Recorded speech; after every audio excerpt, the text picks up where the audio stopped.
Beacon Press Audio presents Let Us Play, Winning the Battle for Gender-Diverse Athletes by Harrison Browne and Rachel Browne. This audiobook is narrated by Avi Roque, published by Beacon Press Audio, 2025. Dedicated to Tommy, Libby, Sunny, and any trans kid who feels alone. You are loved. Introduction.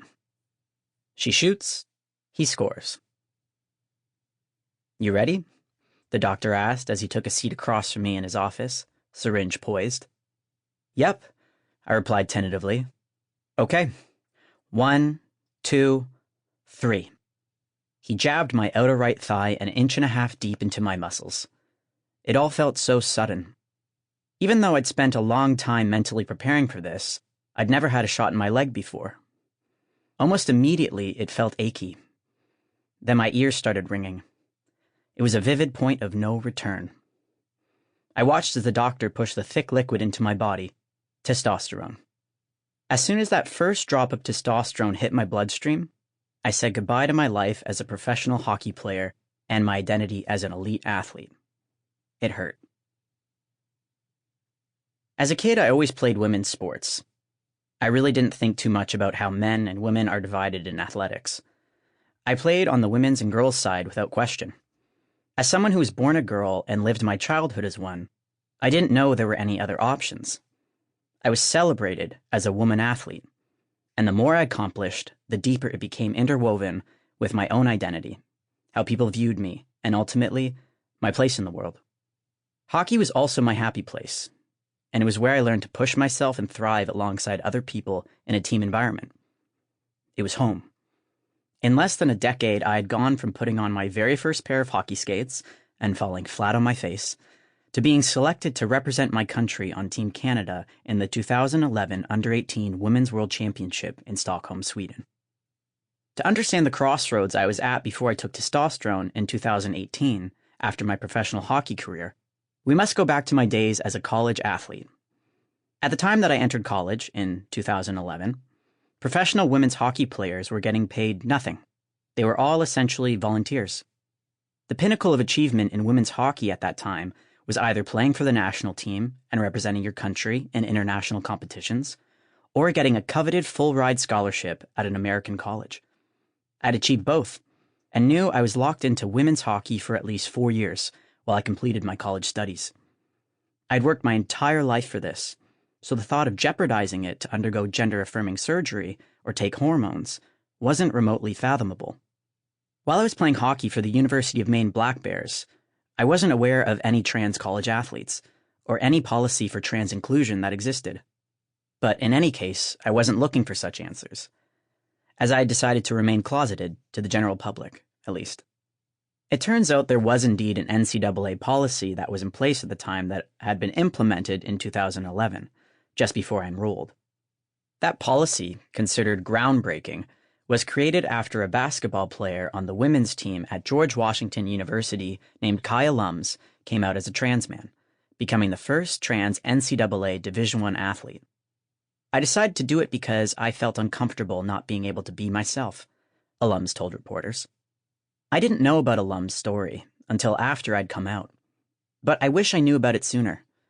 Maybe I wouldn't have felt so isolated in my own struggles. Alums and I shared so many similarities. He identified as gay in high school and realized he was trans shortly after starting college. We were both stressed about coming out as trans to our family members and friends. He too was worried that doing so would jeopardize his college scholarship. He also delayed hormones so that he could continue playing on his team. The 2011 NCAA policy allowed transgender student athletes to participate as long as their use of hormone therapy remained consistent with the association's policies and medical standards. The policy also stated that a trans man, assigned female at birth, or AFAB, student athlete who received a medical exception for treatment with testosterone may compete on a men's team, but is no longer eligible to compete on a women's team without changing the team's status to a mixed team. A mixed team, made up of both men and women, is eligible only for men's championships, and a trans woman, assigned male at birth, student athlete who is undergoing testosterone suppression may continue to compete on a men's team, but may not compete on a women's team without changing the team to a mixed team status. That requirement remains in place until they have completed 1 calendar year of documented treatment. All of this seems so complicated to me, especially as I was navigating intense hockey schedules and my studies for my business degree at the same time. In the grand scheme of life, 4 years, just 4 playing seasons, isn't a lot of time to make the most out of this small window in my sports career. I couldn't get distracted by anything, not even myself. College was also a time for me to figure out who I was, free from the watchful gaze of my parents and the microscope of my small, conservative hometown. I was living on my own for the first time and surrounded myself with like-minded people, and I gained confidence to express myself in a more masculine way. It was liberating. My college teammates became my second family, and I soon trusted them with my biggest secret. In my second year, I came out to my team and coaches as a transgender man and had my first taste of living my life as Harrison within my hockey locker room. I still wasn't sure that I could compete on the women's side as a trans man, so beyond coming out to those people, I didn't come out publicly out of fear that I could lose my scholarship and not be allowed to play anymore. I thus lived a double life for my entire college career, being Harrison in one aspect and someone I wasn't in every other way. It was agonizing and disorienting. For trans men and AFAB non-binary elite college athletes, often their only option is to transition socially when a trans person changes aspects about themselves, separate from medical treatments, to align with their gender identity, as they are beholden to strict policies. Those considering a medical transition with hormones will most likely take testosterone, a banned substance for athletes who play on women's teams, as it's seen as providing an unfair competitive advantage. Later, I'll explain why this reasoning isn't necessarily correct. It was at the end of my sophomore year that I knew I had to do something with regard to my gender dysphoria and my desire to live openly as a trans man.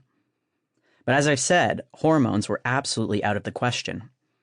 I didn't know that beyond letting my teammates know my secret, there were other officially sanctioned ways for me to be Harrison, a man, in my league. That wouldn't be revealed until my school's compliance officer called me into her office one day in late spring, after our season had ended in a disappointing way. My team had been eliminated from the playoffs after the first round. It still stings to think about the breakaway I missed in overtime against Boston College, the top-seeded team in the Hockey East Conference. It would have been the upset of the century, and even my best friend still nags me about it to this day. I wasn't sure why the compliance officer had called me in. We started chatting, and she mentioned that one of my teammates, who remained anonymous, had told her that I was transgender. My anonymous teammate wasn't being intentionally malicious, as far as I could tell, but I was stunned, and a bit confused as to why I had been outed without my consent. The compliance officer, however, was completely nonchalant about me being trans, and wanted to support me in my social transition while reminding me about the NCAA's testosterone policy. I assured her I wasn't planning on taking the hormone. She also said I could have my own locker room if I wanted, and change my name and pronouns on the roster. I decided not to take her up on either of these options. I wanted to get ready for games and practices alongside my teammates. The locker room is a place of joy and camaraderie. It didn't feel like a woman's room to me. It's simply where I felt most comfortable. As for publicly changing my name and pronouns, I just wasn't ready yet. I was too scared of how I might be perceived by those outside my little hockey bubble, and how my parents would react, as I still wasn't even out to them at this point. Looking back, I realize how important it is for trans and non-binary student athletes to have those options, whether or not they take them. These choices provide a baseline of institutional acceptance and acknowledgement for gender-diverse athletes at all levels, something that is becoming even more important amid the anti-trans backlash that is only getting worse these days. The process of transitioning socially is something that's often left out of the conversation about trans and non-binary people in general, and for athletes specifically. The focus is usually on the physical and medical aspects of transitioning. At the beginning of my journey in the public eye, after I came out publicly, my body was all journalists really focused on. I was asked numerous times about surgeries and other very intimate things. It was jarring, and by Sample complete. Ready to continue?